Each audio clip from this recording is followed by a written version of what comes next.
about to flood the streets like when the levees break. Criminal minds, my Garcia can navigate. Flowing while I'm blowing this gas. Nigga, no brakes. Niggas not seeing me ever. I mean, no dates. Fuck around and end up gone. You getting misplaced. You ain't need the shit that I claim. You dealing with grace. Took over the game. I storm like Rain's mixtape. Thankfully, I been up the smoke like my mixtape. Counting cheddar shit. I'm about to make a grilled cheese. Niggas be faker than bad bitches with good weeds. On my John Wick shit like Keanu Reeves. Replacements won't be enough. You need the whole team. I've been a G since I could finish my ABCs. Kept it a buck so real niggas look up to me. This butcher boy shit get crazy when it's sick of me. I'm coughing out these dope bars till they sick of me.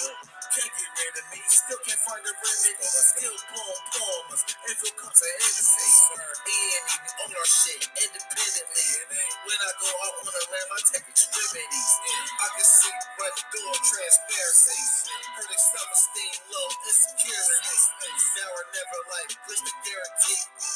What's the recipe? King L's and Flex and 3. All these chapters in my life, you can turn a page. Books can't tell me my story, gotta live it down. Glitz got my back, yeah, you can copy that. Man, we control the seat, you can copy that. Leave your whole state red like Republicans. Putting fire on the track, now it's bubbling. Butcher boys eating it, you in trouble, kid. At first 100 mil, double blessing. Let's go. All the hustlers getting money, let it show. On the Mac, nigga, how we get the dough. If it ain't paper, then we probably gotta go. Butcher boy shit, nigga, let's go. All the hustlers getting money, let it show. It's on the Mac, nigga, how we get the dough. If it ain't paper, then we probably gotta go. Butcher boy shit, nigga, let's go. Blow sick, corona, jealous in the motherfucker. Can't even take a step, that's how far I trust you. This black boy turned to shining king under pressure. West side fat jacks, I took more to measure. Shake the extra stats, business started being street blues. What I talk, royal blood flowing free. Now on my mind, knows the gang is high. Read between the lines, it was in my eye. If they ain't got real lines, it ain't hard to spot a counterfeit. Undefeated, ultra real, firm, gully mountain shit. Couple hot shots, turn on the frozen margaritas. Even better when it's served with some flawless features. Next year they gotta pay for these flawless features. Flawless victories from the flaws that they teach us. Now my flow imitate how I board the plane non-stop. The little J gon' take over with my time side. Yeah, I get right to it. My nigga, we baby apart. We putting niggas back in boxes. Yeah, they be harder. My flow be retarded. Sick, I need hella help. My groove came back. This must be how Stella felt. We just started kicking it like a yellow belt. We all made it to the pros. This is how the level. You better yell out help. Here comes the double team. You catch me in the spot. Then you know that the boom is clean. The Louis V look mean with the magazine. So if you try it, you get shot. No vaccine. If you were asleep before I came, then I'm the caffeine. I pull the jokers out the deck. Yeah, there ain't no laugh. Let's go. In CEO fashion, we sticking to the business. Wouldn't even let a vegan knock me off my chick. Something about the DBS when the sun is hitting. Should be flashing like the lights when you getting Let's go. All the hustlers getting money, let it show. It's automatic, nigga, how we get the dough. If it ain't paper, then we probably gotta go. Butcher boy shit, nigga, let's go. All the hustlers getting money, let it show. It's automatic, nigga, how we get the dough. If it ain't paper, then we probably gotta go. Butcher boy shit, Nigga, let's go. Yeah. What up? Y'all already know it's the man about town, Virgil Berry, a.k.a. Stacks with the Facts. And y'all know y'all tuned in to another episode of A Real Talk Podcast. We about to get straight to it, man. OG, what it do, man? Thanks, everybody, for tapping in. Y'all know we about to get straight to it. Wrestling the Essence to Gary Webb. One of my true inspirations, you dig? Y'all know we about to get straight to it. Boogie Major. We on the rise now. Middle fingers in the sky now. Rolling hate, so we high now. How we ride now? Hey. All cruise with the top down. And we listening the top down. Trees got a whole pound. Real G's when we come around. Niggas know how it's going down. Yeah, we on the up, bitch. bitch. Real shit you should fuck with. E&E throwing up shit. And we stay ballin'. Rappers that's why sprawlin'. All looking for the fall-in. Switches all fall in. And we go all in. While we listening to all in. While you all talking. We smoking and coughing. Till we laying in the coffin. Glitching, nauseous. Yeah, stepping up office. Yeah, it is that bullshit. Killing in vain is vanity. Do it again, it's insanity. Ross is a real vigilante. Killing these kids is plan B. Hood is too hot with an antifreeze. Blowing on leaves in these planetaries. Don't break the code, this family. We cutting off legs like amputees. My food was classic, antique. Freaking the beat is in Japanese. Ever outcook is a masterpiece. When money talk, I speak Japanese. Fire and flame is gasoline. Passing my sons, that's a legacy. Study the gang, now they testing me. They dropped the ball, man, it's incomplete. Being so bad, make them retreat. All of these gems you can retweet. Play with your boys on repeat. You pay the price with your receipt. Below $1 million, flipping it. Yeah. Everyday knowledge gets sickening. Trying to flip bills to trillions. Turning these good girls to villains. Lyrics is sick. What's your bullshit? E&E. Put it on wax like a candlestick. We moving units and measurements. Cooking it up in the lab. Yeah. We just performing experiments. Since I'm the bomb atomic, these rappers out of my element. Now, middle fingers in the sky now. Roller hate, so we high now. How we ride now? All groups with the top down. And we listen in the top down. Yeah, man. You already know what it is, man. You know, so I have to let that ride out, man. That's my brother Glitch the Guarantee and my brother North Shiz the Sick, man. You understand what I'm saying, man? Butcher Boys, from what I'm told, they got some new music cooking up and coming. You dig? So, you know what I'm saying? Be on the lookout for that. You know what I'm saying? We definitely going to do a listening party for that situation whenever it pop. You know what I'm saying? What's good with y'all, man? How y'all doing today, man? What's good with y'all, man? What's going on? How you doing? How you feeling? You understand what I'm saying, man? It's a beautiful thing, man. We could have, you know what I'm saying, ended up somewhere else today, man. You know what I'm saying? We all woke up whatever time we did earlier today, and we've been awake ever since. So you already know my motto, man. We already got the victory and the glory. You did? You know what I'm saying? How y'all doing tonight, man? Did y'all tap in for last night on Spiritual Roots Sundays, man? Did y'all tap in for that powerful teaching me and my pops did last night? Oh, it was powerful. You hear me? Last night's show was powerful, man. I suggest y'all go check out that replay. You know what I'm saying? Me and my dad dropped heavy jewels, man. Heavy jewels. You know what I'm saying? It was beautiful, man. You know what I mean? It was a big revelation for myself, especially. You know what I'm talking about? That's why I enjoy doing the Spiritual Roots Sundays, especially with my pops. Because like I say, man, not only do we help y'all out by, you know, bringing some clarity on some things for y'all, but at the same time, we helping ourselves out as well, man. I'm telling you, y'all don't know how cathartic and therapeutic it is. So with that being said, we appreciate y'all. You know what I'm saying? We appreciate y'all tapping in with us every Sunday. And I appreciate all the emails. You know, so I appreciate all the support. You know what I'm saying? Even y'all watching from the clouds, we appreciate y'all support too, man, even though you ain't hitting the like button or nothing like that. You know what I'm saying? We appreciate y'all too, man. Don't get it twisted. Don't make no mistakes about it, man. You know what I'm saying? We appreciate all the support. We appreciate everybody that taps in and walks with us on Spiritual Roots Sundays. Don't ever get it twisted. Don't ever get it messed up. Don't let nobody tell you nothing different. You know what I mean? Me and my pops absolutely love. You hear me? Chopping it up with y'all on Spiritual Roots Sunday, man. It is the absolute highlight of my pop's week. He puts a lot of preparation and, you know what I'm saying, in his lessons that he teaches on Sundays. You know what I'm saying? He's very appreciative that y'all appreciate him. You know what I'm saying? He lets me know every day when I go live to let y'all know that when I talk to him. When I talk to my pops at least once a day. You hear me? Minimum. Yeah, y'all heard what OG said, man. Y'all can watch from the clouds, but still hit that like button, man. You know what I'm saying? Shout out to OG, man. OG respect.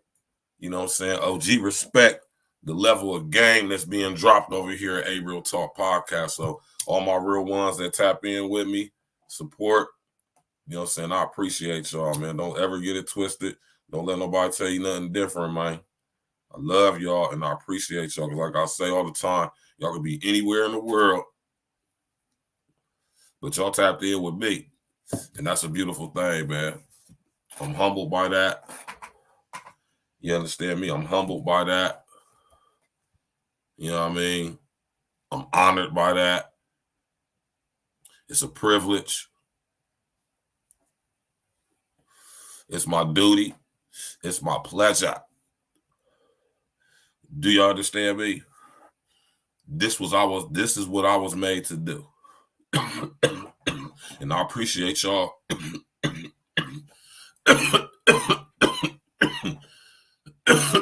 for tapping in. I found it better for me, aesthetically wise, if I keep my mic up there versus keeping it right here. You know what I'm talking about? I got a real good microphone that I did spend a whole bunch of money on, and it works perfectly fine. You know what I'm talking about? But yeah, though, y'all, tap in and walk with us, man. Smash that like button, click on the bell, subscribe to the page. Y'all see it scrolling across the screen, right? Now, I know a lot of y'all, when y'all seen the notification for this stream, I know a lot of y'all probably was intrigued not only by the thumbnail, but by the name. You know what I'm saying? Shout out to my sis Melissa. She just said when I was on Facebook Live, she said she seen Gary Webb, and she was interested as soon as she seen that. A lot of y'all not familiar or aware with familiar with or aware of who Gary Webb is, or I don't like speaking to people in the past tense, even when they're no longer physically here. I just don't do that. Especially somebody like Gary Webb. You know, Gary Webb, he deserves to be spoke of and spoke on in present tense terms because his work is prevalent to this day. You did? So we're going to start off by saying rest in essence to our brethren Gary Webb, man. True patriot, true soldier, true real one, man. Right? How many of y'all put a 1 in the chat if you're familiar with who Gary Webb is? Right?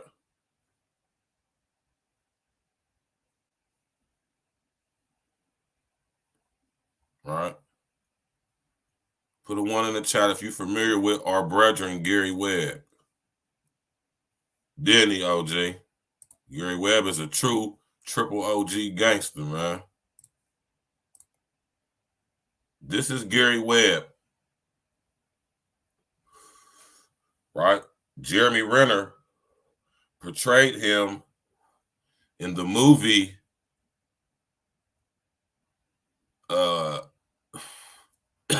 Kill the Messenger, right? All right.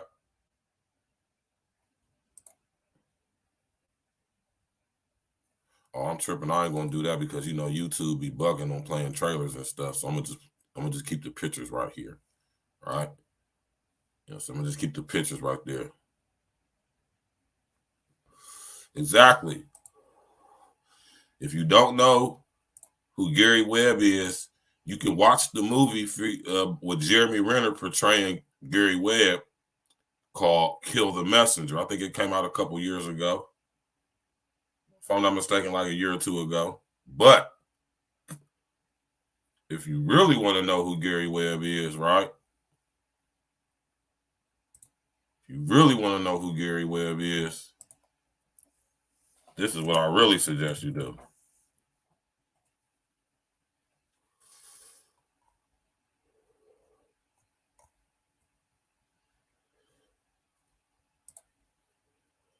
Right? This is what I suggest you do. All right. I suggest you go get his book.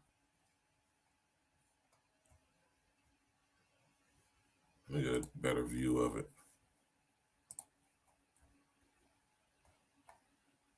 All right. Y'all can see it. Y'all can see that, right? If y'all really if y'all really want to know about Gary Webb, I suggest y'all read his book called Dark Alliance. Right? This book right here, now I'm not going to lie to y'all, it's a very long book. It's about 500 plus pages. Oh, but it's a beautiful read. I must have read this book 4 or 5 times when I was in the joint. You hear me? It's part of my collection. All right. This is why I got so much respect for Gary Webb. You know what I'm saying? Hella respect for Gary Webb. Gary Webb was a journalist, investigative journalist, right? Who worked for the San Jose Mercury News, right? And upon being on assignment to attend court case hearings on asset forfeiture seizure cases, he stumbled upon a court case involving one Danilo Blandone, right? Gary Webb also connected the dots on how Freeway Ricky Ross was used, right, as a puppet to be the face of the so-called crack epidemic in LA. Right. Gary Webb is the reason why Freeway Ricky Ross is out of prison now. Right? Gary Webb also was the first person or one of the first people to use the internet, right? He was one of the first people to use the internet as a forum to get his content out. Dark Alliance was a web series on the internet back in the mid-90s. And this is what gained Gary Webb so much popularity and notoriety. And this is what really shined light and attention on the information that he was able to connect dots on during his whole process of coming up with the information to write this book, Dark Alliance. Gary Webb exposed the entire IRAN-CONTRA scandal. He exposed so much more, right? He exposed how the corruption goes way up the top in the CIA, the DEA, the FBI, the Department of State. Gary Webb exposed it all, y'all. Unfortunately, I want to say it was like, hold on, let me find out real quick for y'all. All right. I want to say it was like 98, if I'm not mistaken. I might be wrong. I'm about to find out real quick for y'all, though. Rest in the essence to Gary Webb, man. A true patriot, true soldier. You know what I mean? December 2004, right?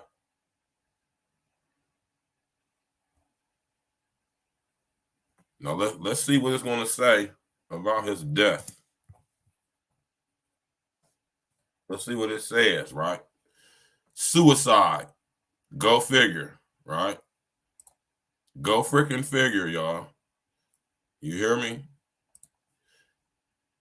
Webb was found dead in his Carmichael, California home on December 10th, 2004, with 2 gunshot wounds to the head. His death was ruled a suicide by the Sacramento County Coroner's Office. According to a description of Webb's injuries in the Los Angeles Times, he shot himself.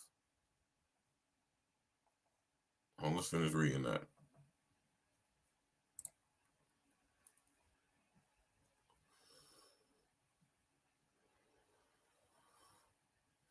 Let's see if it finishes that.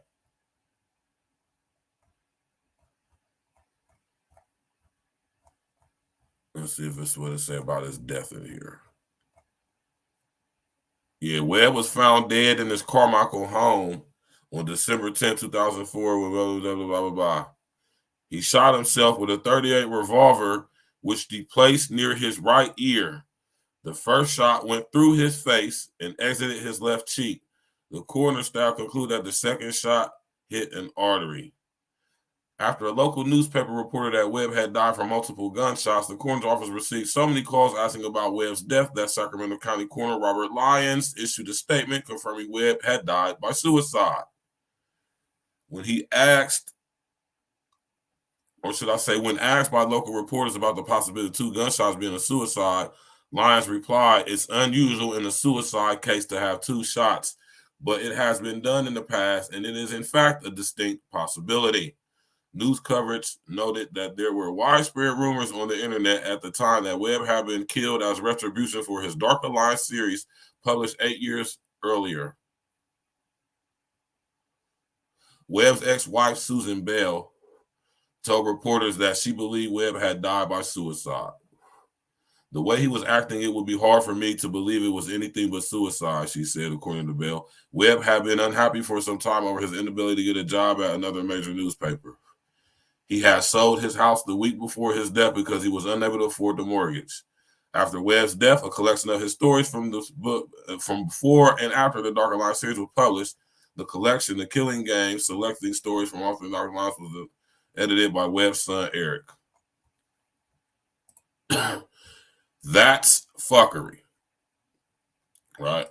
You can't shoot yourself in the head twice, man. Right?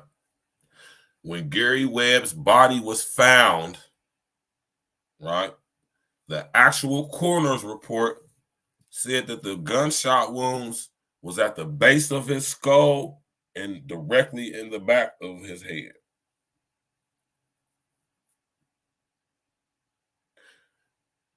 And drop some game on y'all, right? And if I can find it, I don't think I can find it because I think Rick Ross was talking about this when he was in jail. Let me see if I can find it real quick.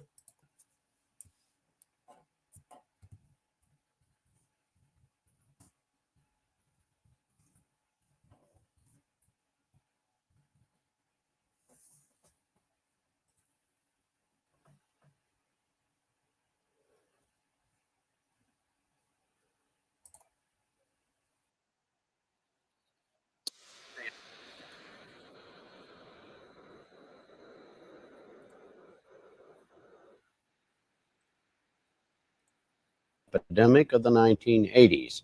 Jeffrey Kay of KCET Los Angeles reports. Please join me in welcoming Mr. John Deutsch. John Deutsch. John Deutsch was a dirty son of a bitch. You hear me? I later found out that John Deutsch was also involved as a consultant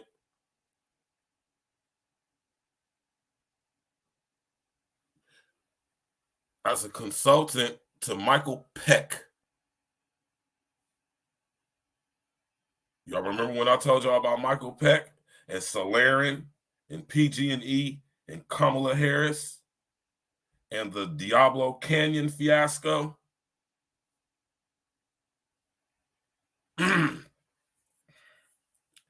After he stepped down as head of the CIA after this rigmarole right here, he went on to be a consultant for Michael Peck, who was the head of the CUPC, or the CPUC, the California Public Utilities Commission. He was hired on as an advisor to Michael Peck, when he was going through his litigation as Kamala Harris was the Attorney General, with his involvement with the Solarian and with Diablo Canyon nuclear facility. Oh, I do my research, y'all. Right. Look at that.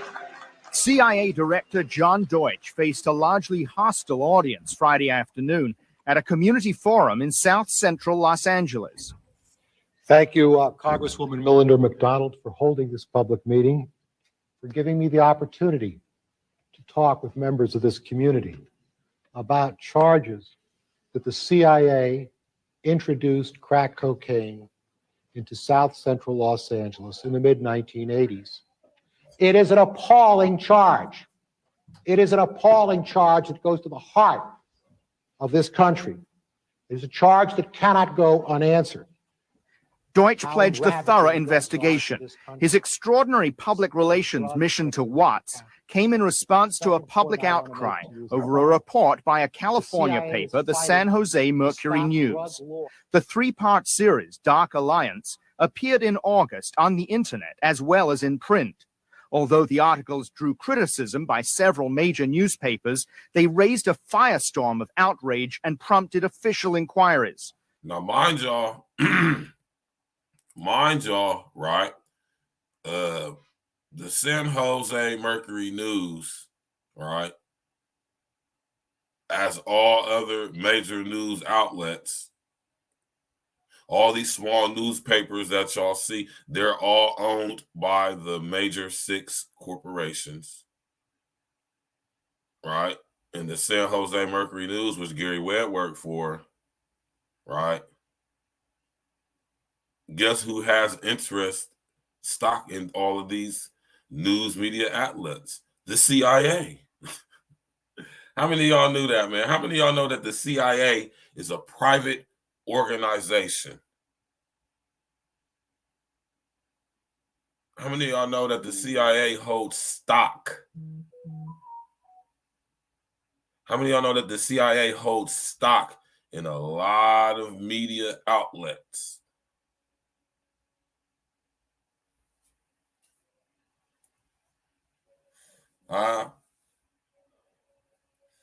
Let's go, man. Rest of the answers to Gary Webb, man, a true patriot, a true OG. The newspaper asserted that members of the CIA's army in Nicaragua helped spark a crack cocaine explosion in urban America in the 1980s. The report said 2 Nicaraguans, Danilo Blandon and Norwin Meneses, Norwin Meneses. Hey, y'all, man.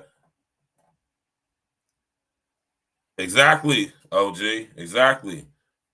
The CIA, the Central Intelligence Agency, right? A private organization. How many of y'all know that? It's a private organization. Who owns the CIA? Another topic for another day. But the CIA is a private corporation, and they invest their money that they get from the illegal global drug trade into legal, lawful corporate entities, corporations. And they have heavy stock in the big 6. And the CIA has major shareholders of most media outlets. How many of y'all knew that?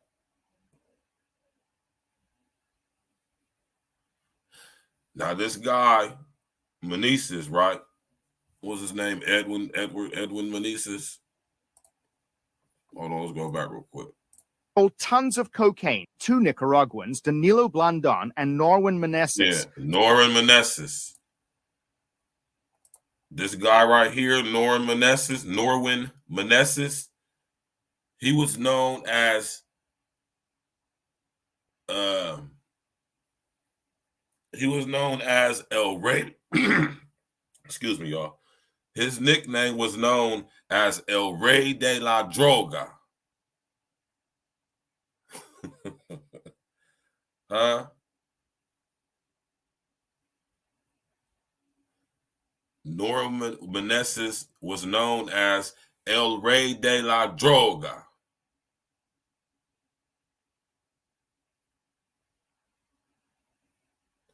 That's how big he was.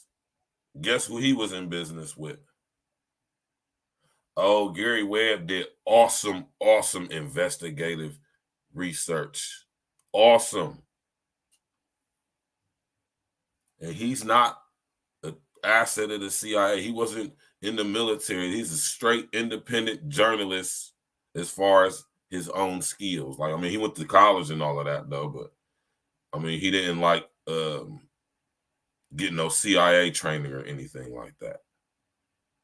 Right? He's just a pure to heart, like myself, investigative journalist.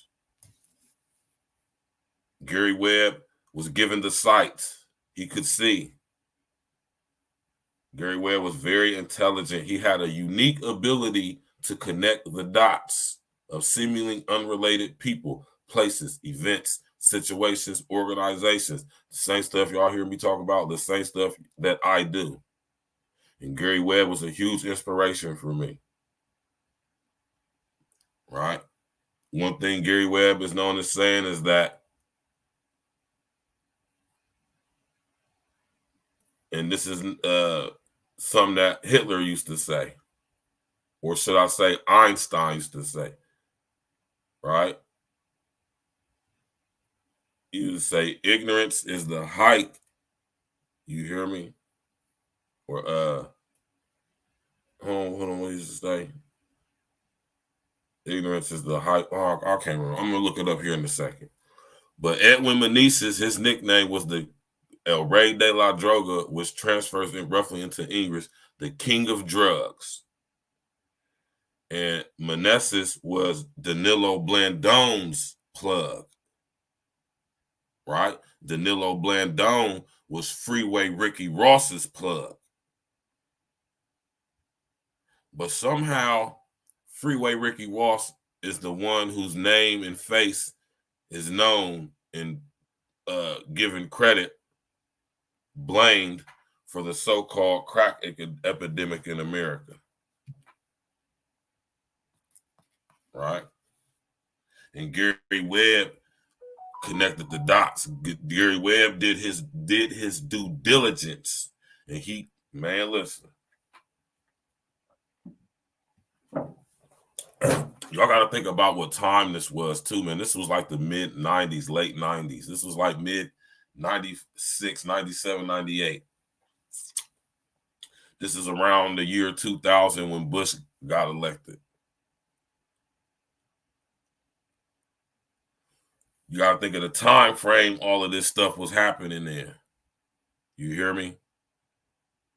Right at the time when at the ending of the IRAN-CONTRA scandal, which all of this stemmed from, right? This is when we was going into or just coming out of the situation in Bosnia and Herzegovina.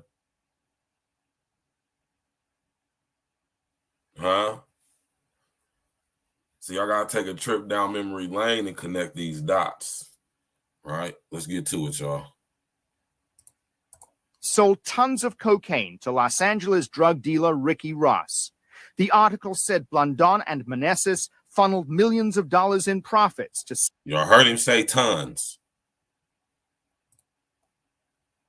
Tons. CIA-backed rebels fighting the leftist Sandinista government in Nicaragua. The articles showed no direct link to the CIA, but did include a photograph of Meneses on the right with Adolfo Calero in the center, a leader in the CIA-funded rebel army known as the Contras. Much of the information...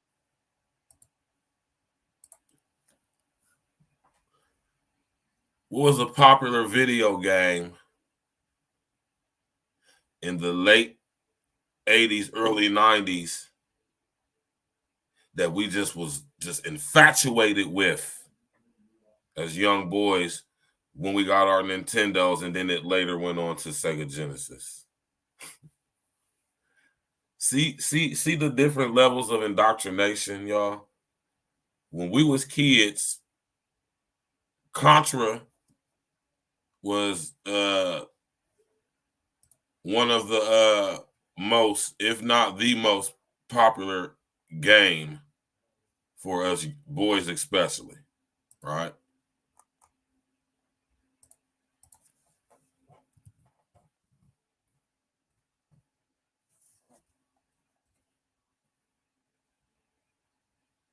Right. The first Contra game came out in 1987.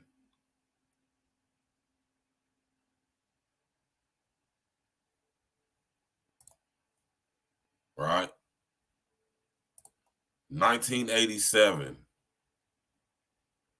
And this is very accurate with the exact same time that the war with the Contras in Nicaragua against the Sandinista government, right, was going on. This is around the same time, if y'all remember, that the movie Predator was released with Arnold Schwarzenegger and Carl Weathers. Huh? Connect the dots, y'all, man. You got to connect the dots. And Gary Webb exposed all of this stuff, man. Let's continue watching. In the articles is not new. Allegations of Contra drug connections have been the subject of congressional probes, news stories, and books. What is new is the link the article suggests between the wholesalers and the retailers, between men said to be associated with the CIA-backed Contras and sales of crack cocaine on the streets. The series was written by reporter Gary Webb. Did the CIA put drugs into the black community? We don't have any evidence so far that they did it directly. And what we have evidence of is that men working for a CIA-run army did do that. With the knowledge of the CIA? That's the part we don't know. That's the part we don't know. I mean, what we know is that these guys were working for a CIA army. They were meeting with CIA agents before and during the time they were doing this. What happens from there is sort of where we ran into the wall of national security. On Friday, CIA Director Deutsch did not directly address the broad question of whether the CIA knew about drug dealing. Instead, he cautiously denied a conspiracy. As of today, we have no evidence of a conspiracy by the CIA to engage in encouraging drug traffickers in Nicaragua or elsewhere in Latin America during this or any other period. However, I am going to wait and see what the results are of this Inspector General's investigation. Even without hard evidence connecting the CIA with drug dealing, many have accepted that conclusion. A standing room only crowd of about 1,500 attended a forum on the subject in September. LA Congresswoman Maxine Waters was one of the organizers. Now, there are people who will say, well, Ms. Waters, maybe the CIA wasn't directly involved. Maybe it was just the people from Nicaragua and other places who were kind of CIA connected. Maybe they just turned their heads. Maybe they just kind of blinked and said, well, it doesn't make any difference. Whether they delivered the kilo themselves or they turned their heads while somebody else delivered it, they're just as guilty. Waters has made this. Right. Maxine Waters. Delta Theta Sigma, if I'm not mistaken, or maybe Sigma Gamma Rho. One of the two. These people are so corrupt, y'all, man. You hear me, man? Shout out to everybody in the chat. Shout out to everybody in the clouds listening. Rest in the essence to our brother Gary Webb, man. You hear me? Gary Webb connected all the dots, right? And it don't take a rocket scientist to figure out that the CIA was definitely involved with what's going on with IRAN-CONTRA and definitely was involved with what's going on with the crack epidemic in America. I would even go as far as say that they're solely responsible, right? and Gary Webb put it all together. Right? I'm not saying that the director of the CIA, John Deutsch, was out there. No. What I'm saying is the CIA is a private corporation, one. And we're not going to sit up here and be led to believe that people high-ranking working in the CIA is not aware of what's going on in the CIA, man. So the fact that all y'all's officers like Adolfo Calero,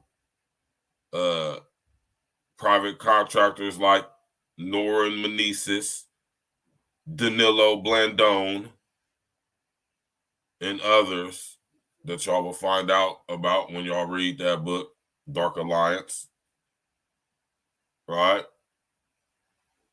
All these people were known drug traffickers, cartel members in Central and South America, members of the Medellin cartel,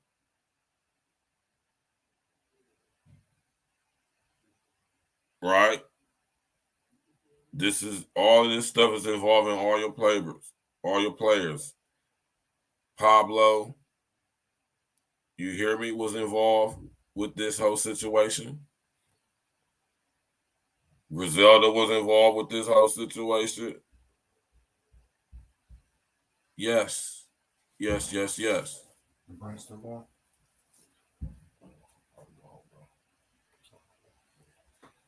Everybody was involved with this, man. All the coke stories from the 80s and all this was a result of what happened as a result of the IRAN-CONTRA scandal, right? Right?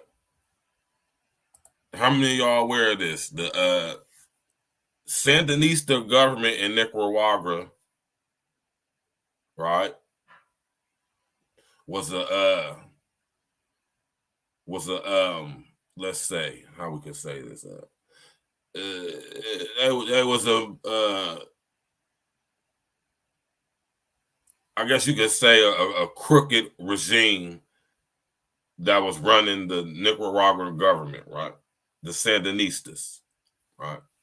And the Contras was the rebel army who were loyal to the previous leaders before the Sandinistas came in, right? And once the Sandinista government got in, you hear me, Reagan was in support of the Sandinista government, right? But, and there's always a but, y'all, man. You feel me?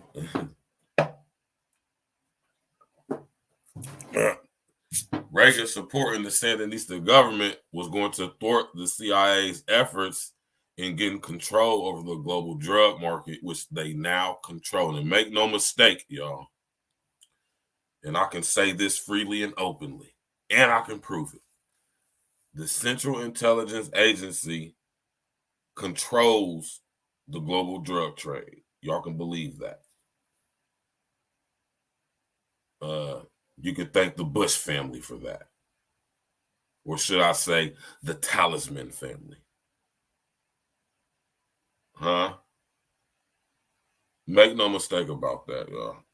And it was totally against the interests of the CIA, right, for the U.S. government and the executive branch, the president office, to be supporting the Sandinistas, right, when the Sandinistas stood against centralizing everything in the government, which made it difficult for the trafficking of drugs to support their black ops. It's so demonic, right? So what does the CIA do, y'all? They, right, by proxy military, right, by proxy, they support the rebels in their efforts to oust the Sandinista government. So when the new government gets in via the military support of the rebels, the Contras, right, that government would then support the interests of the Central Intelligence Agency, right?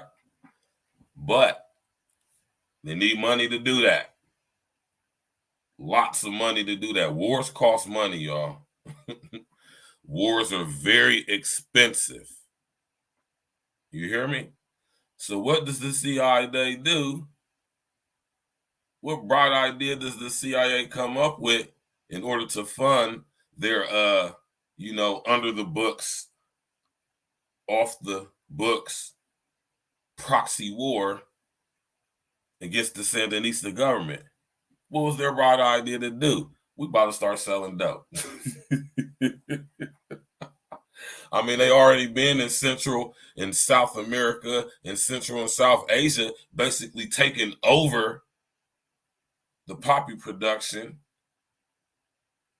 in areas like Vietnam, in places like Peru, Colombia, Argentina, Uruguay, Paraguay, Chile. Y'all wonder what all that stuff was going on in the 80s in the Middle East. Remember all the movies we used to see back in the day, like Commando with Arnold Schwarzenegger, about, going into war in Central and South America with drug runners and drug. Remember all that? Yeah, man. We've been programmed and desensitized to this stuff too, man. So that was the bright idea that the CIA came up with, right? And to keep it all off the books and under the table, right? They would use contract people, right, via their little minions in the CIA, so it don't lead up to certain people in positions of power, and they funnel the money, right, on CIA/military convoys, aircraft, get the drugs in, right, and us the drugs to people like Danilo Blandón, people like Norwin Menezes, right? Menezes, people like Pablo Escobar. Oh, don't make no mistake. Pablo was definitely in cahoots with the CIA. Don't make no mistake about that. Who y'all think got him up out of here? Where do y'all think Pablo learned how to even build such an intricate, elaborate underground tunnel network system? Where do you think he learned that from? Yeah, y'all better chill out, man. This stuff go deep, man. And Gary Webb, rest in the essence to Gary Webb, man. Gary Webb used his critical thinking, deductive reasoning, process of elimination to connect seemingly unrelated people, places, events, organizations, and situations to put together the whole puzzle of the CIA not only being just involved, not just turning their eye or blind eye, but involved to the highest levels. Matter of fact, prime benefiters, those who are in control. And when you think about what happened in Vietnam,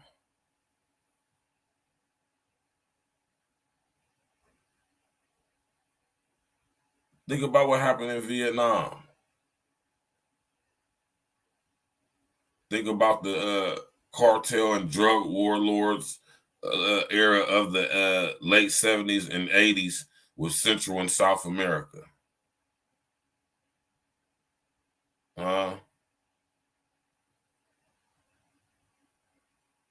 We got Pablo Escobar, Chapo, Griselda, the Federal Brothers.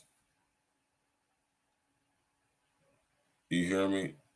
The Sinaloa cartel in Mexico.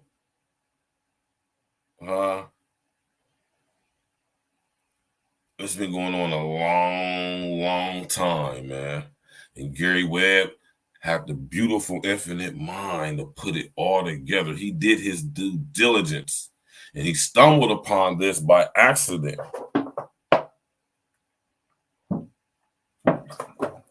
And if y'all ever read Dark Alliance, y'all see why or see how. Let's finish watching this. issue a priority. We are going to pass out the San Jose Mercury News articles. In the hands of activists, reprints of the series have become political pamphlets. They see the articles as confirmation of a long-suspected conspiracy. We're here today to put a face on our outrage and our disappointment in what we know is a government ploy and a setup to decimate our communities. The palpable anger has its roots in the spread of a drug many compare to a plague. Crack cocaine hit hard in the inner city starting in the early 80s. Damn. The drug is relatively cheap and highly addictive. Damn. It spread quickly. The crack business was lucrative for high-powered dealers like Ricky Ross, the man cited in the series. Ross, now in federal prison in San Diego, became an overnight millionaire. At our heyday, as much as maybe $1 million a day, $2 million a day sometimes, maybe more, you know, a few days. Not, this wasn't every day though. Right. It was like, we had days that. That's how much you were taking in. Right, in one day. Ross says he complained to his supplier, Danilo Blandon, that he had difficulty counting all the money.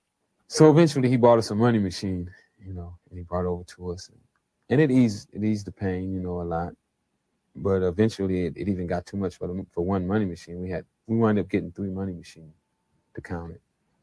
Because one money machine would just be running, and then we'd have money stacked. And we had people that all they would do all day was count money, eventually. Full-time money counters. Yeah. Even though Ross is a central figure in this story, he can shed little light on the people he dealt with. Blandon, then. What did you know about him? Did you know his name? No, just Danilo. Danilo. And we used to call him Nika. You don't even know his last name? No. Did he ever talk about the government, the U.S. government? No, never. See, and this is what's dope about this whole situation, man. This is why I say compartmentalization, man. Shout out to Rick Ross, man. I'm glad he home now. You know what I'm saying? I know Rick Ross, brother. I know you know way more than what you lead on to know. But I respect it, though. Bro. I don't know what you got going on in your life, big homie. You know, and you know, you got family and stuff. And I respect that, bro. Trust me, I respect it. But let me tell y'all something, though. I had wrote Rick Ross a letter when he was in the joint. And he responded to me, too. All right. And I know he probably don't remember this nigga, probably millions of letters and stuff, though. But he definitely responded to me. And I just remember I just was asking him about Gary Webb. And I remember in a letter he wrote back to me, he just was like, you know what I'm saying? This is what he said. I wish I still had the letter. This was years ago, man. This is like when I first started getting into my research, man. You hear me? And I had wrote this nigga Rick Ross a letter when he was in the joint still. He wrote me back in there. I was promised on my daughter, he wrote me back. You hear me? And I had basically asked him because I wanted to know, you know what I'm saying, if anything he could tell me about Gary Webb. And I just remember he said in the letter, he was like, you know, Gary was my friend, you know what I'm saying, that was my homie. He said, I really don't discuss, you feel me? He said, I'm not going to discuss anything concerning Gary, especially in no letter, man. You hear me?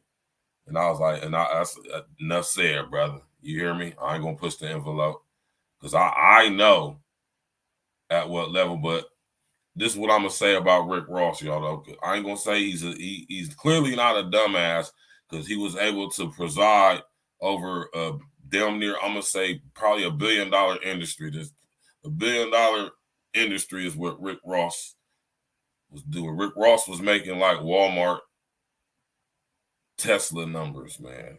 You hear me? Like he was known as the Walmart of crack. Like Rick Ross is like, he's the real deal. You hear me?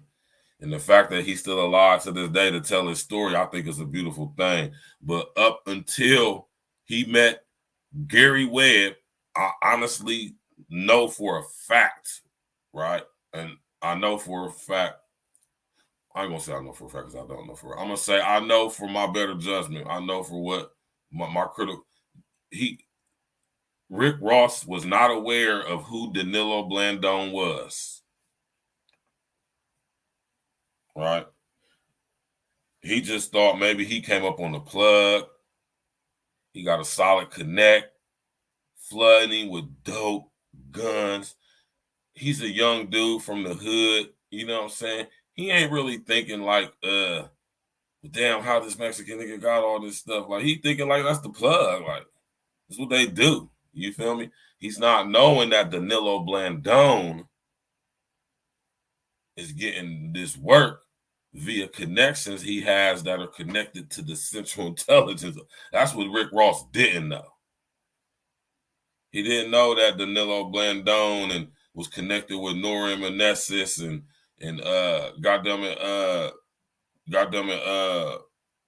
what's my man's name out here in Panama? What's my man's name, man, out here out of Panama? The general dude. I can't think of his name right now. What's his name, y'all? Noriega. Right? Danilo Blandone was getting his work through Nora Meneses, who was connected, right? Who was connected with the drug cartels, right? Through his homeboy, Manuel Noriega, El Presidente of Nicaragua, right? Noriega was Bush's, I hate to say it for the lack of a better word, but he was Bush's fuckboy. He was Bush's dozier in Nicaragua, right? And the CIA had their tentacles all through the Nicaraguan government, right? Or should I say, Noriega is president in Panama, not Nicaragua. My fault, Panama. My bad, right? If any of y'all are familiar with the infamous Bay of Pigs invasion back in the day, all right? Y'all gotta walk down this history, man. So Rick Ross really didn't know. Rick Ross didn't know anything about what he was involved with until after Gary Webb came to visit him while he was in prison and put him up on game. And in the process of doing this, him going to visit Rick Ross, him and Gary Webb became good friends. And, you know, I don't know if this interview is going to be in this video, but there's an interview with Rick Ross being talked to. And then when they asked him about Gary Webb, around the time when Gary Webb allegedly committed suicide by shooting himself in the back of the head, like, come on. You hear me? Shoot himself twice in the back of the head. Right? Rick Ross said that, you know, around that time, up until he allegedly deleted himself, you know, he said he just was having the blues and stuff like that.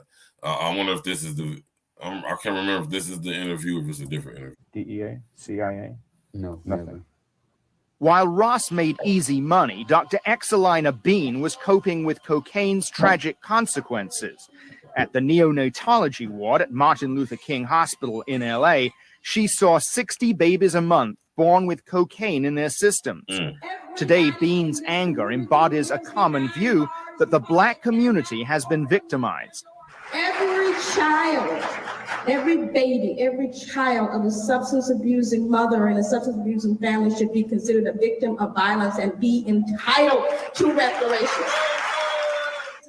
Congresswoman Waters says the strong reaction to allegations of government involvement in the crack trade is not surprising. That's because the drug has touched so many lives. One thing that's very striking when you're out there, people would get up and they'll start crying. I have women who have gotten up and told stories about they haven't seen their daughter for years. Their daughter's on crack. They have the babies.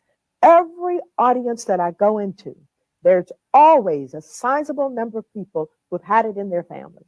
Sons, daughters, nieces, nephews, cousins. So this scourge has touched a lot of people, and there's a lot of pain out there. I mean, just a lot of pain. Pressure from Waters and other elected officials has led to congressional and agency investigations. The hearing of the Senate Intelligence Maxine Committee will still at proceed. it, huh? At a recent Senate committee meeting, inspectors general from the CIA and Justice Department promised thorough reviews. The committee also heard from a former Senate investigator, Jack Blum, who in the late 80s looked into drug trafficking by the Contras. The answer you get to the questions you ask depends totally on how you frame the question. If you ask the question, did the CIA sell drugs in the black neighborhoods of Los Angeles to finance the Contra War, the answer will be a categorical no. Now, having said that, we have to go back to what is true. And what is true is the policymakers absolutely closed their eyes to the criminal behavior of our allies and supporters in that war.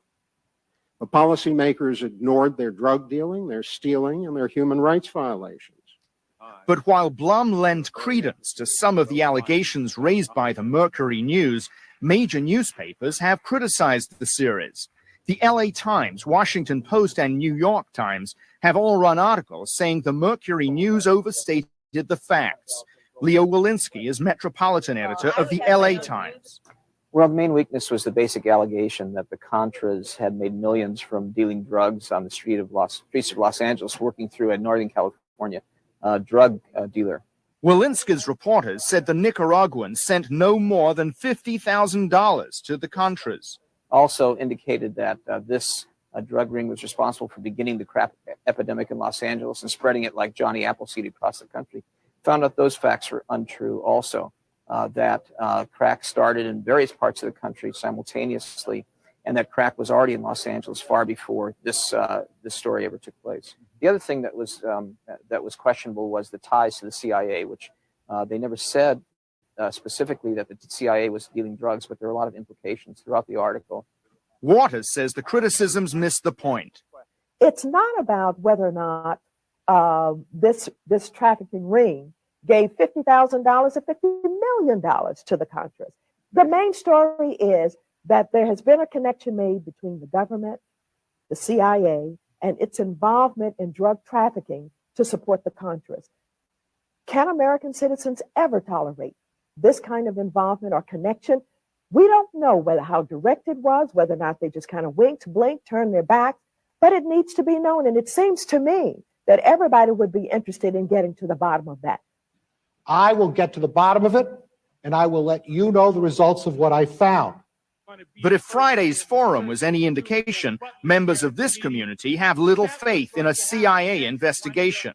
This man coming into this community at this time, as far as we are concerned, most of us in this audience, is a mandate to close the investigation and to prepare us for him to say 6 months down the line that the CIA didn't do anything. Audience members hurled a series of angry accusations during the fiery 90-minute meeting. One skeptical speaker after another used the microphone to voice anger and suspicion. You know as well as everyone else that the CIA has been dealing drugs throughout the world and bringing drugs into this country since Vietnam's war. You brought them in here in body bags. You were in the Golden Triangle. So you're going to come in this community and insult us and tell us that you're going to investigate yourself? You got to be crazy. Deutsch said repeatedly. I want y'all to understand, right? I want y'all to understand at what point in time this was in our country, right? I want y'all to know that our brother Gary Webb, right? Gary Webb was the pioneer, you know what I'm saying, so to speak, if you would, if you could. Man, I'm gonna say Gary Webb sparked the Patriot movement and brought it, and it was the one who's going to take it from the 90s into the 2000s, because this story right here was like the culmination of a lot of things that was going on up until that point. I want y'all to understand what was going on in the country at the time. This was a couple years before 9/11. Right? I want y'all to understand this, man. Right? And Gary Webb put all this together. And ever since Gary Webb came out and connected all of them dots, and they went to huge, major efforts to discredit Gary Webb. But by then, he had already sparked the minds, as you see. It was a huge patriot movement going on at this time, y'all. See, I remember this, man. It was a huge patriot movement going on. America had never been so united at any other point in history than at this point in the late 90s between 9. Do you understand that people all across America were liberating themselves, were uniting? You had so-called white supremacist groups, and you had black nationalist groups putting their differences to the side and coming together for the common enemy, which is the government. I'm telling y'all what was going on at the time. Black militias, white militias. Y'all better remember what was going on. This was at a point in time in our country when we were very united. This is at a point in our country when it was like a point like right now, when a lot of things that were hidden were coming to surface.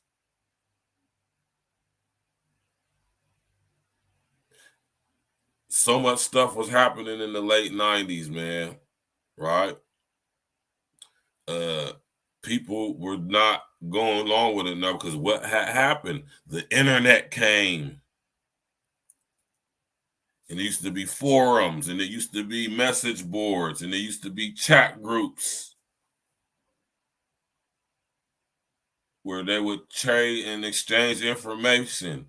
Before it was called podcasting, it was called a webcast or a webinar. People began to do internet radio.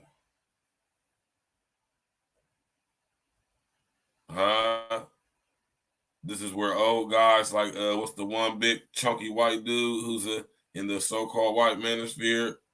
What's the white boy name?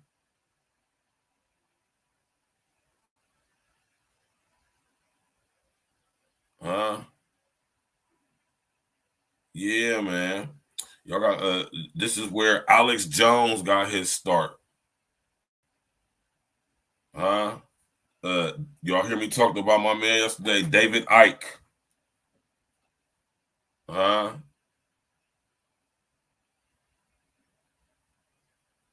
to remember my one girl name I used to listen to too. She's been on the internet. She had the longest podcast on internet history. She's been literally live streaming since 1997. Oh, what's her name? Auntie, man. What's Auntie's name, man? I can't even think of Auntie's name right now, y'all. What's her name? White lady. White Italian lady, man. What's her name, man?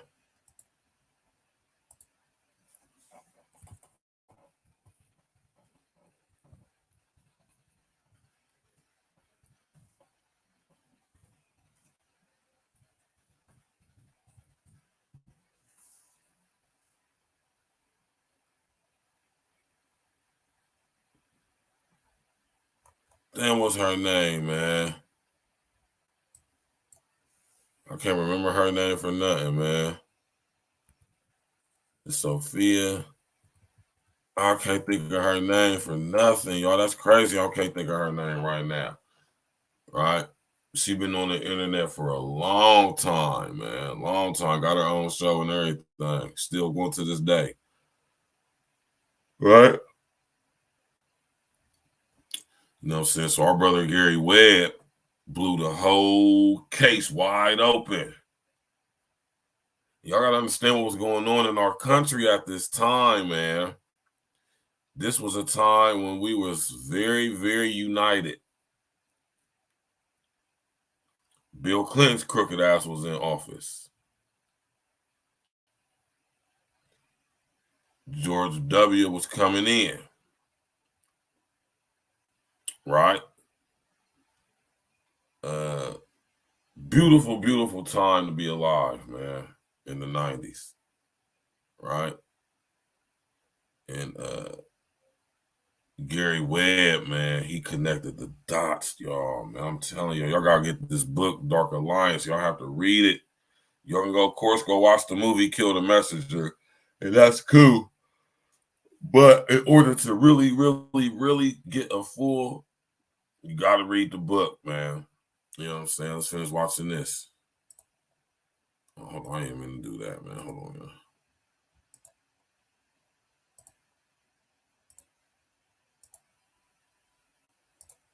that any wrongdoers would be brought to justice. As he prepared to leave, he told an emotional audience he would take the charges seriously. Thank you. Thank you for letting me come here today. You know, I've learned something.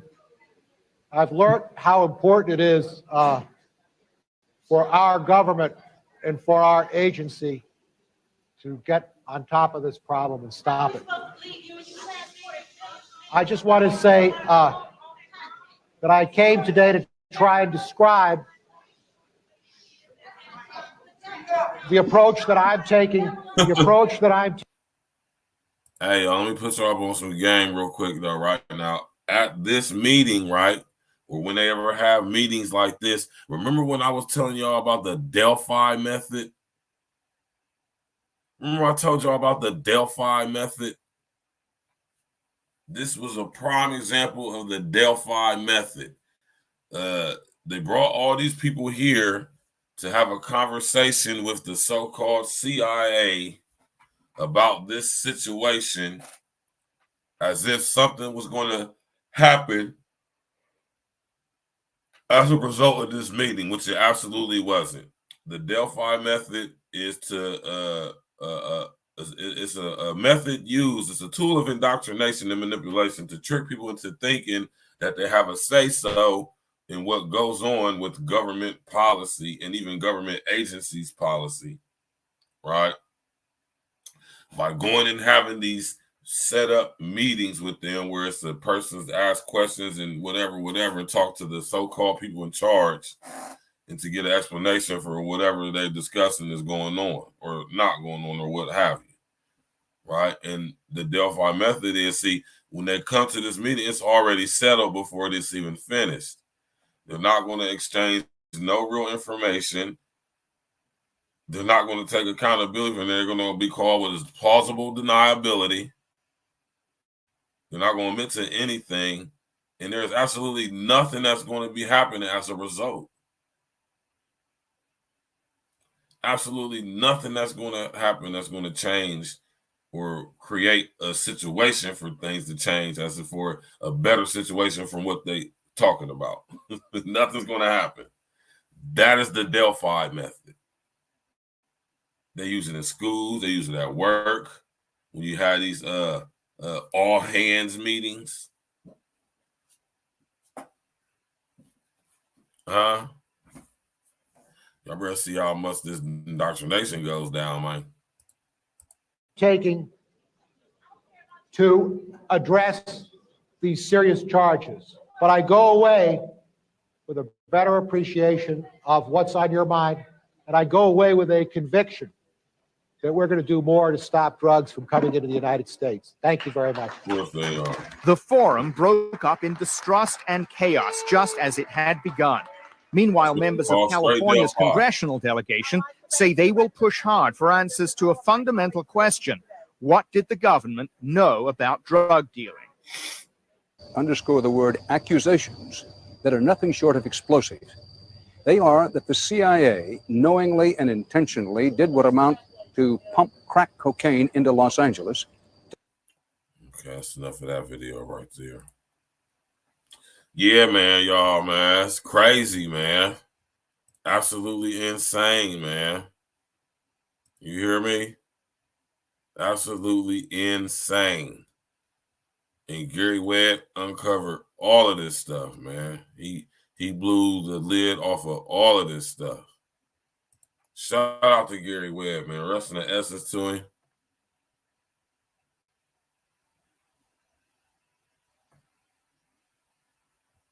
And they had Michael Kenneth Williams play Rick Ross in the movie Kill the Messenger.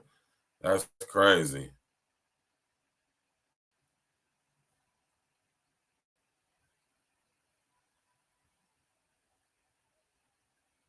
I want to hear him talk about Gary Webb, man.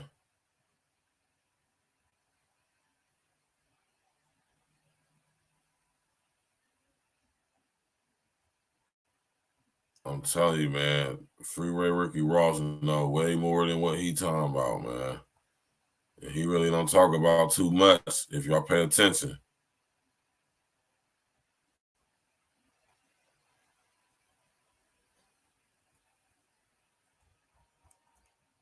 I want to hear that interview. I want to see if I can find an interview where he was talking about Gary Webb.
Tap in, walk with us, y'all.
Now, hold on, y'all. Let's stop right there, right?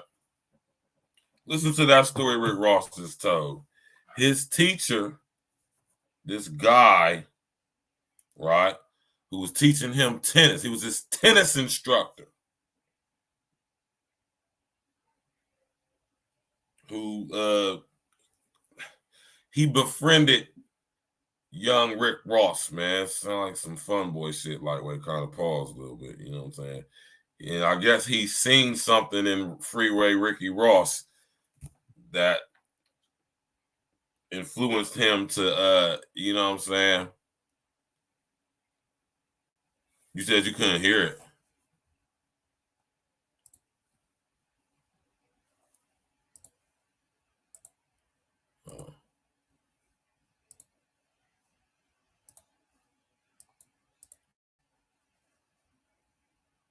When stuff hit the fan, did you connect the dots to he was also affiliated with the governments and their activities? No, I wish I could say that. I didn't. Gary Webb did. Y'all hear it now? From San Jose Mercury News. He came to me and we started talking, and he was the one that really discovered through Danilo's testimony. We're talking about Danilo Gary Webb now, y'all. In court that the Reagan administration had gave him $18 million and it wasn't enough to fight a war. So they took it and invested it in drugs. Wow. That was a huge charges. I mean, because that money led to a whole bunch of, scandals that happened later, that, one of which the IRAN-CONTRA scandal, which, I mean, you just said that at the beginning of the story that you was at Weinstein and connected the dots back to Vietnam, but you could see those dots connected, to the day, I pitched it, the way he pitched it, man, in America is gonna be like blown away when they see all the dots that this guy put together. Yeah. From investigating my story, and he went in like Vietnam, Bay of Pigs. I mean, it's just deep.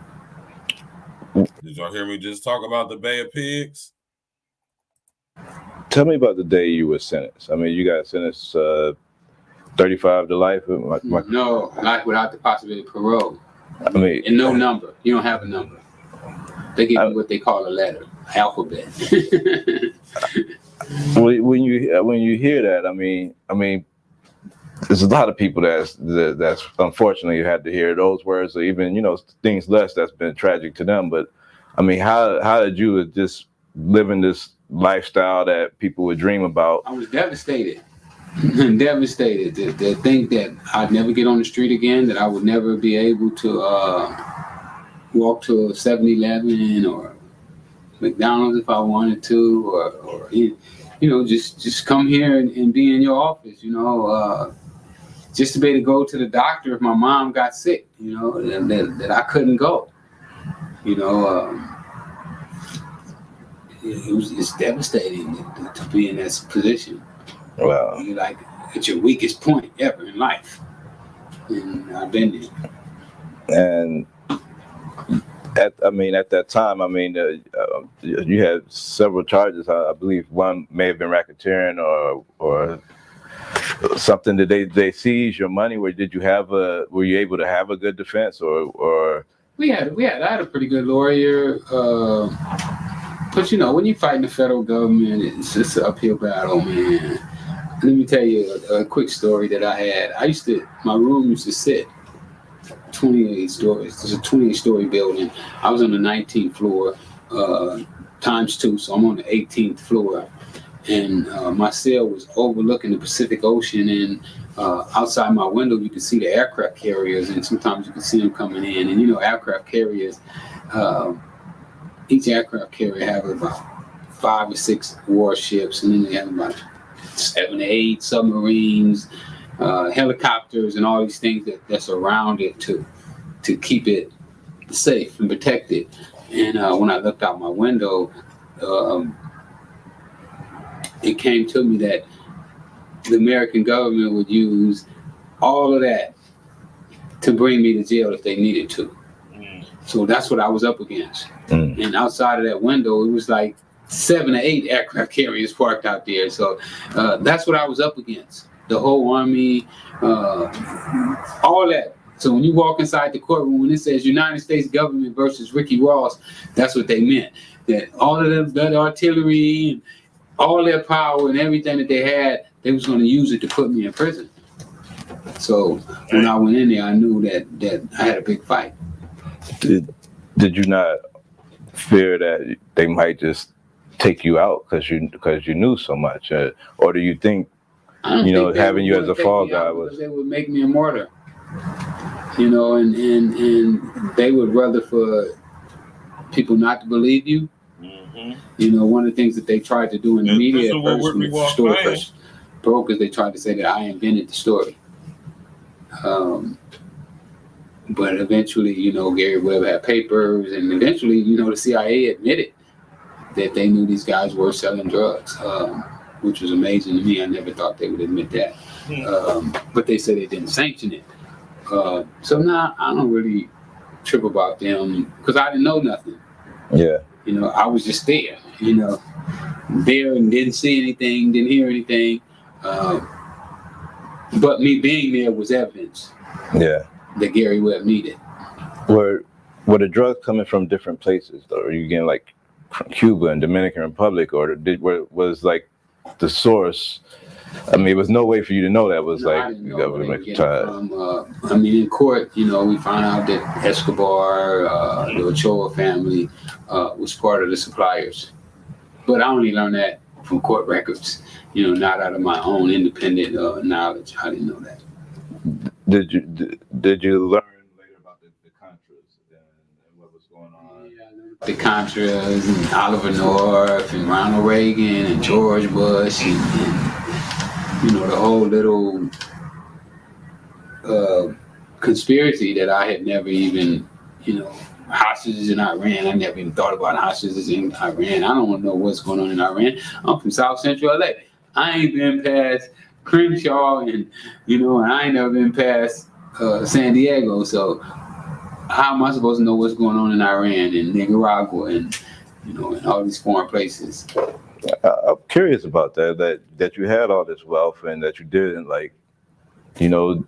travel to some of these places. Like what kept you from saying I want to go see the world, I want to travel around and see Paris and Africa. I'm a totally different thinker. I was talking today to somebody and they were telling me that they had a basketball camp and one of their players got picked number 1 in the NBA, and they were saying that they help these kids and they never come back. And I was saying because they don't teach them to come back. They teach our kids to get out and stay away.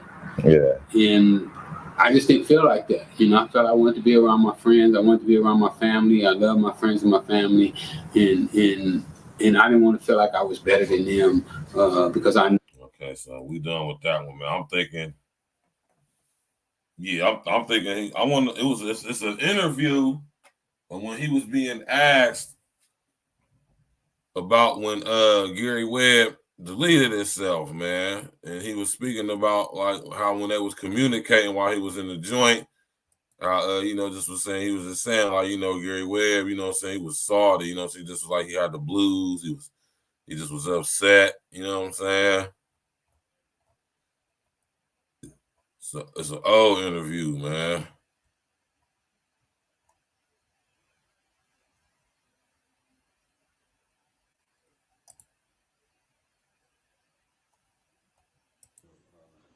He was doing all the investigative work. So when we put the informant on the witness stand, Gary was telling my lawyer what to ask him about different people.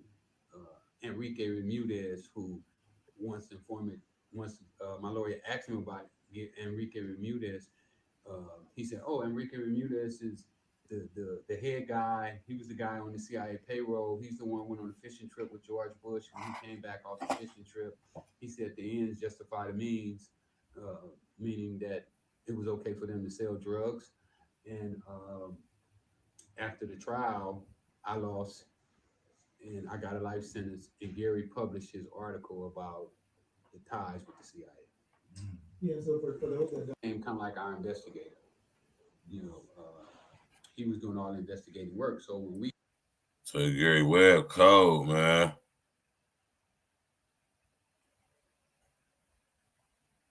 Man, where is that interview at, man?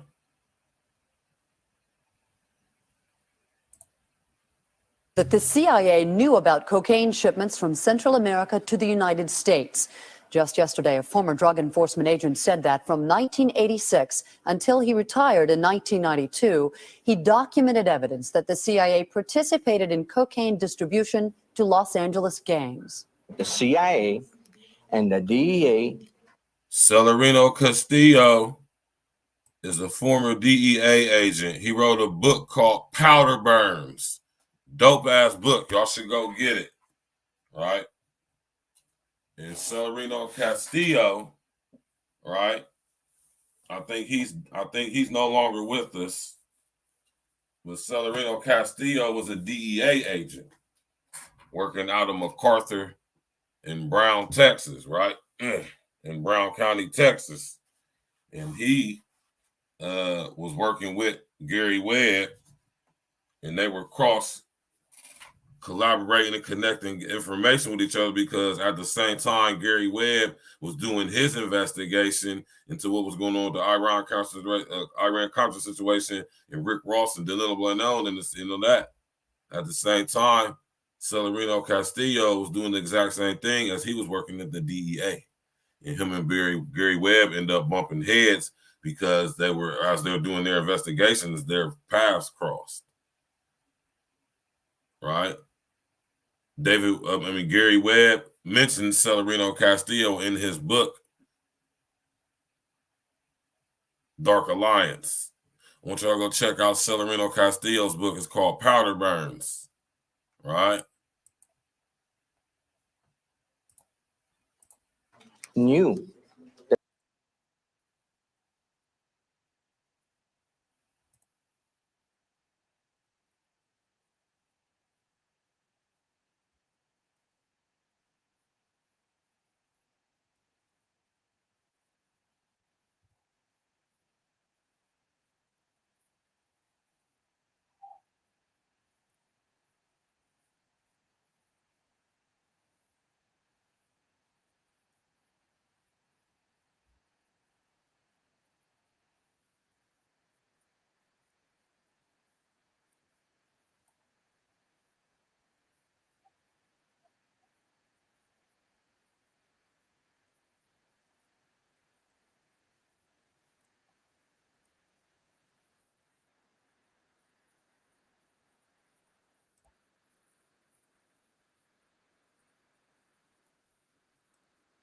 For it is now a DEA informant. I mean, he testified to a lot of this stuff under oath on the witness stand down in San Diego in March. And last Friday, the U.S. government stood up in court and said the man's believable. They believe everything he says. And so what happens at this point, Maxine Waters? Well, you know, we've gotten 2 investigations going. The Intelligence Committee of the House of Representatives will start an investigation. The Inspector General of the CIA's office, in cooperation with the Inspector General from the Justice Department, have started an investigation. So we're off to a good beginning, at least getting our foot in the door. Of course, there's a lot more work to do, a lot more follow-up to do. We're organizing in the communities, helping them to understand what's taken place, disseminating information, reproducing the San Jose Mercury WEBB investigation. And we believe that a combination of all of these efforts may help us to realize and reap information that will tell us who knew what and when. But these allegations have been investigated before. Janet Reno says the Justice Department will open the investigation again. They'll look into it. But before they've looked into it and found nothing, John Deutsch with the CIA said the same thing. There has never been an investigation about drug trafficking by CIA operatives that allowed tons of cocaine turned into crack to go into our inner cities, starting with Los Angeles, divided, spread out among the gangs for sale, for profit, that went to the Contras. That kind of investigation has not been done by anybody. Gary, do you believe Gary Webb? Gary, do you believe that Janet Reno's investigation and John Deutsch's investigation will be enough to get to the heart of this matter? I'm not sure. I don't think it'll be enough to satisfy a lot of Americans that two federal agencies that played some kind of role in this thing are going to be able to investigate themselves and do it fairly. I think what's needed is an outside panel or an outside commission to come in and look at these documents and see exactly what's there. This morning, you're going to talk to members of Congress, Gary. What do you intend to tell them? Well, I really don't know. I mean, I've been asked to kind of brief them on this story, and I presume I'm going to tell them exactly what we found, which is the same thing anybody else in the world can see if they want to. They can go to our website at www.sjmercury.com/drugs and look up the whole series for themselves. We've got all the DEA undercover tapes. We've got the FBI reports. We've got the court records, and they're all posted for people to see. Congresswoman Waters, one of the things that Dick Gregory and some other civil rights activists have asked for is a bill called the Records Act, which would declassify all documents related to the CIA's alleged involvements in these cocaine shipments. Do you feel like that is going to pass? Well, I don't know. There's been no legislation to that effect yet. Like I said, we've gotten started. We've opened the door. We've got a long way to go, and we have a lot of alternatives. Those of us who are committed to finding out what took place may decide at a later date. Yeah, it don't take a rocket scientist to figure out what took place, man.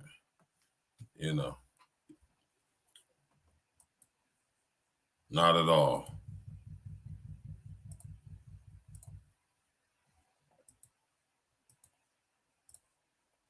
Right? This is the book right here, y'all. Right? This book right here, y'all. Y'all go get this book. This is another good read for y'all. This is a book. It's called Powder Burns, and it's by that guy, Celerino Castillo III. I wonder if Celerino Castillo III is still alive. I think he is. I think he's still alive.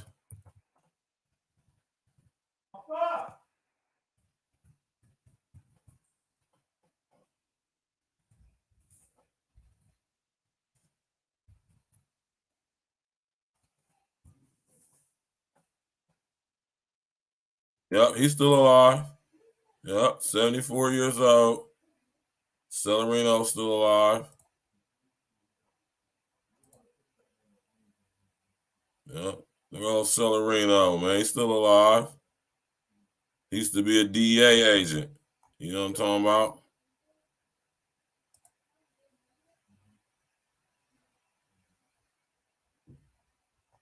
Well, let's see what he's doing.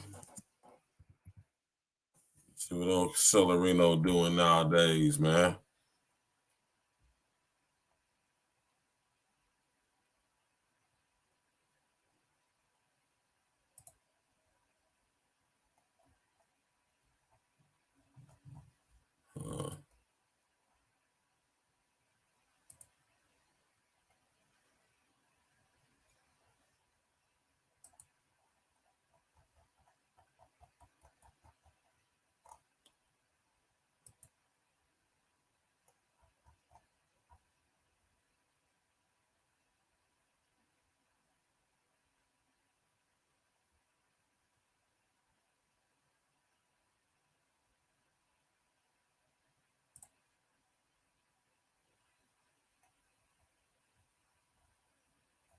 Yeah, man, I can't see no videos for the dude, man.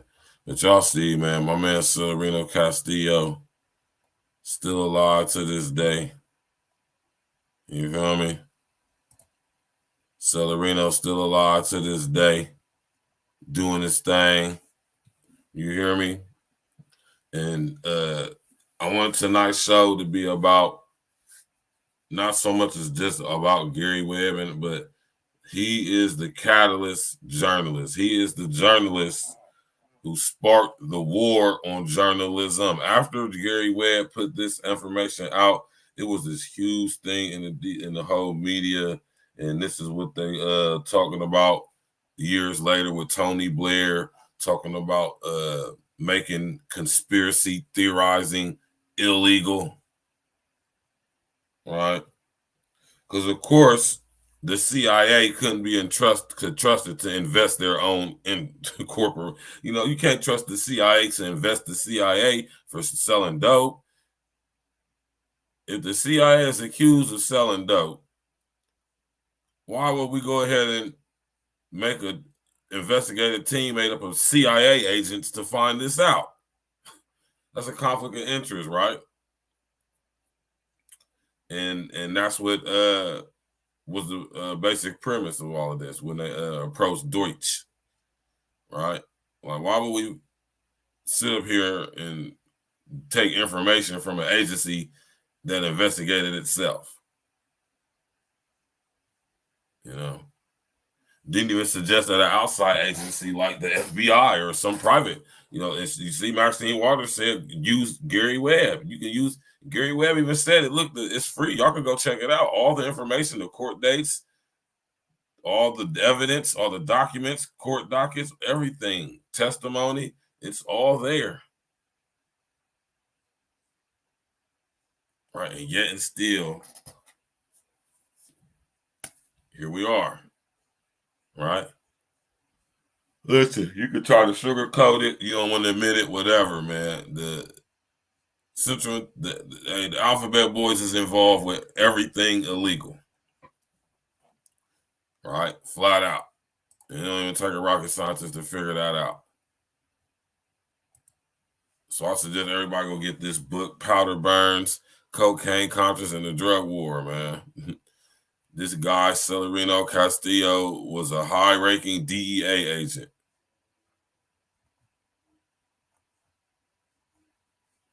So he knows what he's talking about. It was right there.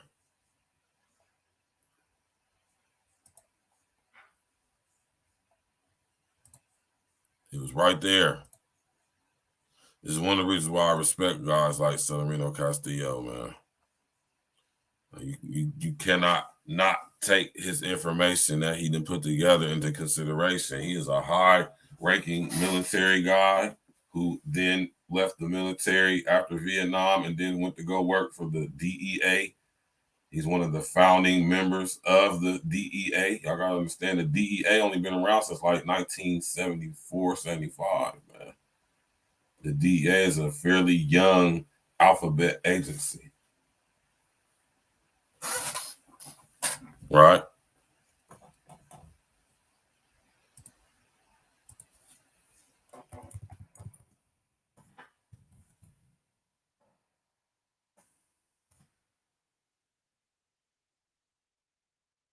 July 1st, 1973.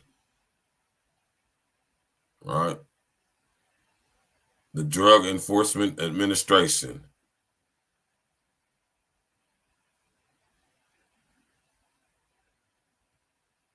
Right?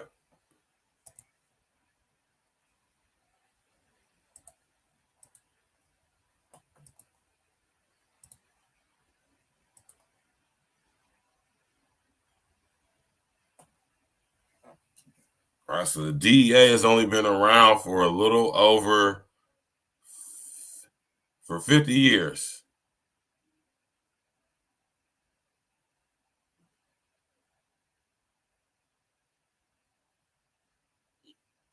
That's fairly young, man. That's not an old agency when you think about it. 50 years, the Drug Enforcement Administration has been in business. 50 years, man. Right? Think of the name. It's the Drug Enforcement Administration. We're about to have some fun with the words real quick, y'all, right? It's called the Drug Enforcement Administration, right? So naturally, when you hear that, right? Naturally, right? Naturally, when you hear the word drug enforcement and you think to yourself, what do they do over there at the DEA, the Drug Enforcement Agency? Right?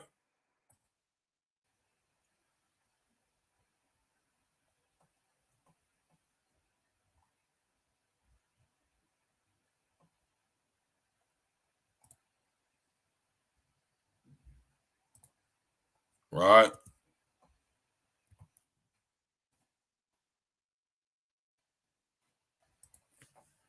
What does enforcement mean, man?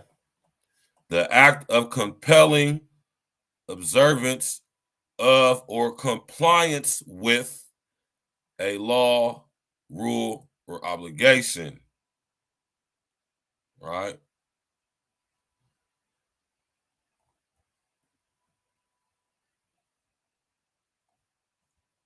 Think about that, y'all. Right? Think about that. They're called the drug enforcement. They're the drug enforcement agency or administration. The Drug Enforcement Administration, right? Enforce, right? So now we got to go back to the dictionary. We got to look at what the word enforce means. What does it mean to enforce something?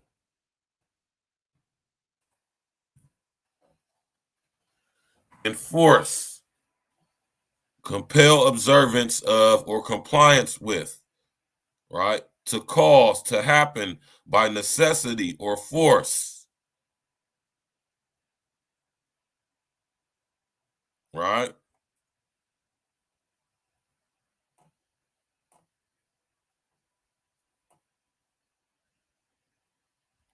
Cause something to happen by necessity or force. So if it's called the Drug Enforcement Agency, that should let you know what they all about at the DEA, man. All right?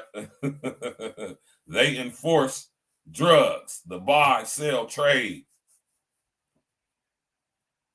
of drugs globally and internationally, especially here in America. The DEA. See how they use words to trick us, word association? I told y'all, man, y'all got to start understanding what these words mean, man. Keep telling y'all that. They playing tricks on us with these words, man. We got to keep ourselves up on game. All right, now mind you, the DEA was formed as a result of Nixon declaring the so-called war on drugs. Yeah,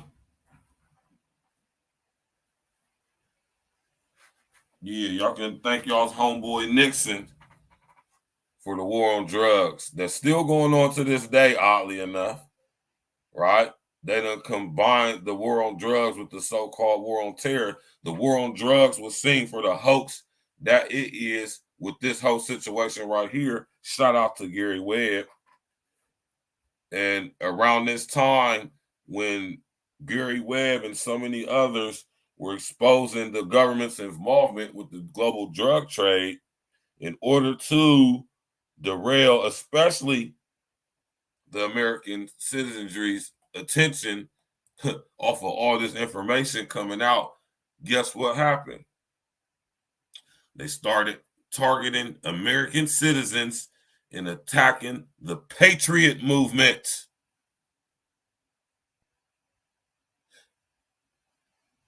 Huh? Do I got y'all's attention now?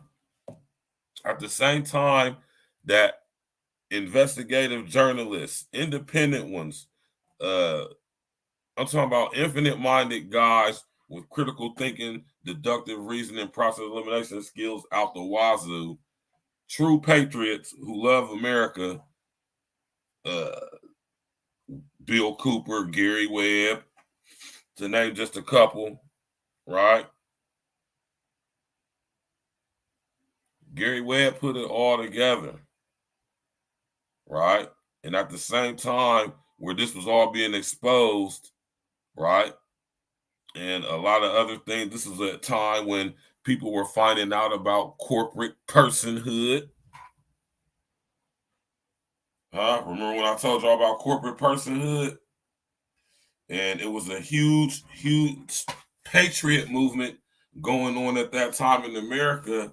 And the American establishment feared that the American people were going to unite and overthrow their government, much like they did in 1776, right? Or in during those times. So what they did was, at the same time, these so-called secrets were being exposed about the DEA, which was just formed in 1973, the CIA, the NSA, right? They started targeting the American Patriot movement by coming up with anti-terrorist legislation, which would lead to H.R. 1955, the violent radicalization. Hold on, let me back it up. Which would lead to the U.S. Patriot Act during what or after 9/11. 9/11 happened as a result to be the catalyst for taking the so-called war on drugs and taking the attention off of the failure of that, and not only the failure of the war on drugs, but the folly and the fantasy and the illusion mind fuckery that it was, which was totally fake. There really never was no war on drugs. There was a war of drugs. There was no war on drugs. The war was actually on the American people, specifically poor Black people. Right? And now here we have a couple years later that 9/11 happens. And then they started focusing on terrorism. Do your due diligence and check the timeline. Right? You got to think about it. What was going on around the same time that IRAN-CONTRA was just now getting over with, and you have all this stuff coming in with the drug laws, and dudes are literally getting rich in the streets off of drugs, right? But at the same time, this money is being used and funneled to fund the Contra rebels against the Sandinista government in Nicaragua, right? So fast forward here, 2023, it's still going on, right? Now, while all this was going on in the late 90s, what happened that took complete, total focus off of the drug war, which we know has failed? The drug war was a complete failure. There actually never was no war on drugs. As we realized, the war on drugs for being the scam that it was, being as how our own government or agencies that are employed by, with, or through our government, right, that were involved with big drug running, big drug selling, marketing, all that, that destroyed communities and generations of people. What is going to be the remedy and recourse for the American government?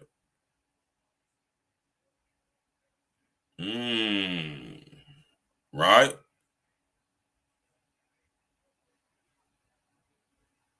Dark Alliance, man. So the key event that happened was 9/11. Right? Think about all the key events that led up to 9/11. You got Timothy McVeigh out there in Oklahoma City in 95. Right? You got David Koresh and the Branch Davidians down there in Texas, 95. You got Dylan and Klebold and Adam, what's the name? Columbine. Huh? Is it starting to jog y'all's memory now? Right? And at the same time, it's a very strong patriot movement going on. This is the precursor to the Patriot Act. A couple years after, about a couple months after 9/11, we get the Patriot Act. The Patriot Act, which is the legislation that basically deems all of us, even American citizens, law-abiding, tax-paying American citizens, this has deemed us enemy combatants. And then here it is all these years later. Think about all the so-called terrorist attacks that's happened since 9/11. Now, mind y'all, it's been 22 years. Don't even seem that long ago when you think about it. You think about 9/11, man, you gotta think that was 2001. Then you think, like, hold on, this is 2023. See how we forget about this stuff? And that was the timeline up from now. And this all stemmed from Gary Webb.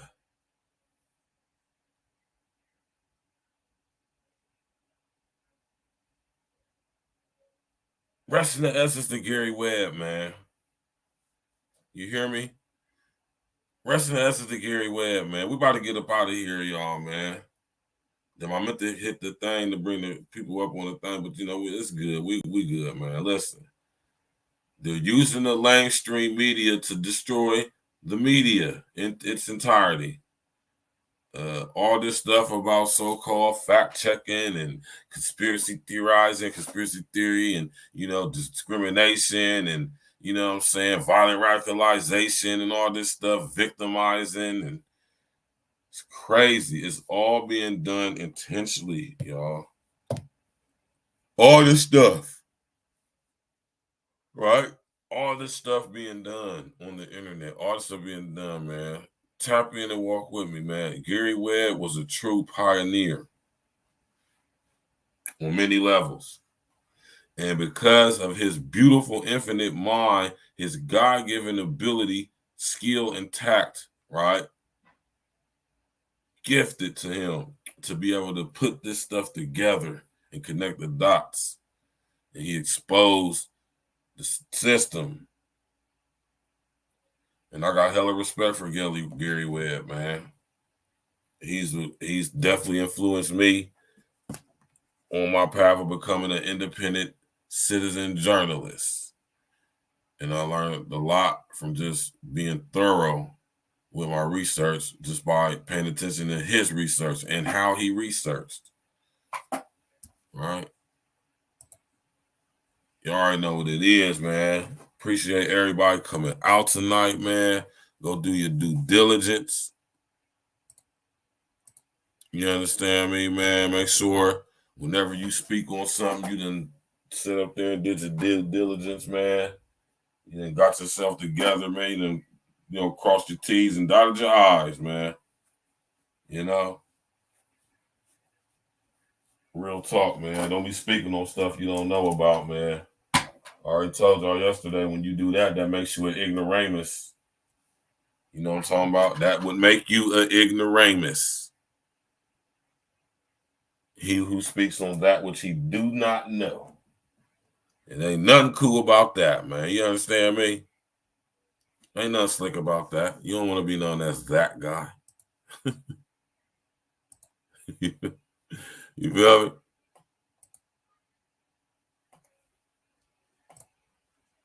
You don't want to be known as the guy that's, you know. Yeah, man. Yeah, y'all. Thanks y'all for coming out, man. You know what I'm talking about? We're going to get straight to it tomorrow evening. Me and my brother King Els, we're going to get straight to it. You dig?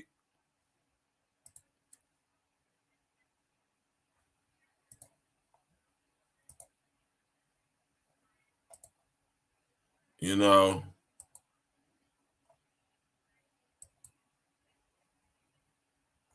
Oh, that's not it.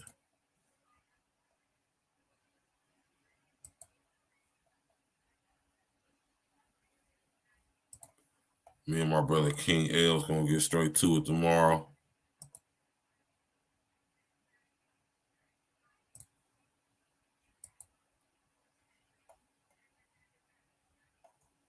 Yeah, me and my brother King Els, we definitely gonna get to it tomorrow. Y'all see the title of the show. Y'all see it.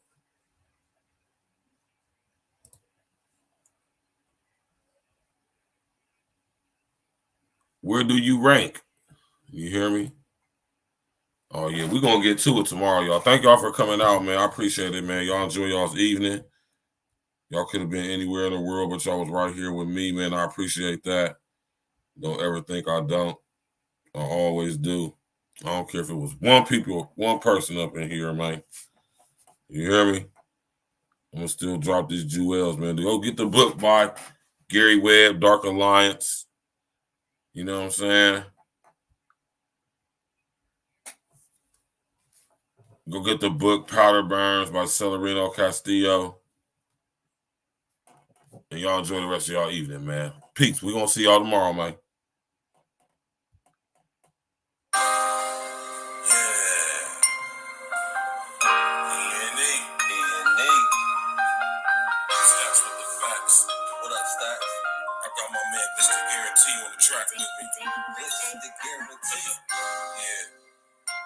We bringing this message to you fake woke niggas. Gotta wake these niggas up, man. All y'all out there scrambling their eyes and falling victim to this propaganda. Niggas believe in it. Glitch. Let's talk to these niggas. Fake woke niggas be surrounding me daily. So I dance around them like my name was Alvin Ailey. Fake woke niggas be surrounding me daily. Alarm clock, wake 'em up. Time to wake 'em up. Fake woke niggas be surrounding me daily. So I dance around them like my name was Alvin Ailey. Fake woke niggas be surrounding me daily. Alarm clock, wake 'em up. Time to wake 'em up. Gotta set the alarm, wake you up from the slumber. Wake 'em up, Floyd and Harry, fake woke niggas, y'all done for dumbass. Drop jewels, but people don't pay any attention. That's me immediately. We the wake 'em up henchmen. A lot of times these woke niggas be really sleep. Shit, the price on a nigga's life is extra real cheap. Only the real from my niggas, we all elite. We made a living eating these rappers, nigga, bon appetit. Yeah, pause. Me and my brethren be down for the cause. We gotta come together and tear down all these walls. In illusory fault lines like racism and bring light to the woke, just like the Baptist. The congregation spoke. These niggas ain't who they claim to be. A bunch of Peter pop off. Niggas really be lames to me. Anytime you at war, it's gonna be casualties. The more we come together, it's easy to beat the enemies. Fake woke niggas be surrounding me daily. So I dance around them like my name was Alvin Ailey. Fake woke niggas be surrounding me daily. Alarm clock, wake 'em up. Time to wake 'em up. Fake woke niggas be surrounding me daily. So I dance around them like my name was Alvin Ailey. Fake woke niggas be surrounding me daily. Alarm clock, wake 'em up. Time to wake 'em up. Alarm clock to the woke. Time to wake 'em up. The main initiative should be to get your cake up. You wave ride niggas need life jackets to stay afloat. Meanwhile, I'm blowing on gas straight from the Ivory Coast. And every post I be hitting y'all with them straight facts. The fact grid is now here. We gotta face down. While they coming with microchips and vaccinations, fake woke niggas perpetuating indoctrination. Fuck this pandemic scam. This was the damn gimmick. Niggas will believe that they mom died if she still living. Open your eyes, nigga. You can see the lies, nigga. See, we gotta stop letting the blind lead the blind, nigga. And that's the biggest fact, which you better tell them niggas. Listen, in the 2030, it's gonna be hell, niggas. So fuck AOC and her new green deal. I'm Neo in this bitch. You want they red pill.